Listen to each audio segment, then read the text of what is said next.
ঘুমটা ভেঙে গেল হঠাৎ। বাইরে কি ঝড় হচ্ছে? দাপাদাপি করছে জানলার পাল্লা দুটো। মাঝে মাঝে বিজলি ঝলকাচ্ছে। ফের শুয়ে পড়তে গিয়ে দেখি সেই বিদ্যুতের ছটফটে আলোয় মনে হলো ঘরের মধ্যে যেন হামা দিচ্ছে কেউ। কে ওখানে? কে? হামা কোনো শব্দই করে না।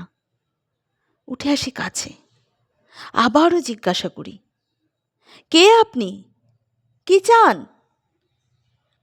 সে তবু নিশ্চুপ থেকে এ কোণে ও কোণে ঘুরছে, মাথা তুলছে না কিছুতেই, চোখে চোখ নয়। কিছু কি খুঁজছেন আপনি? শুনতে পাচ্ছি।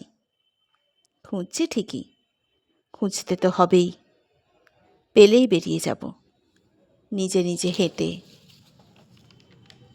কি খুঁজছেন? মিহিস্বরে বললেন তিনি, মেরুদণ্ডখানা। সেই মুহূর্তে বিদ্যুৎ ঝলকালো। ফের চমকে উঠে দেখি একা নয়, বহু বহু জন একই খুঁজে হামা দিচ্ছে।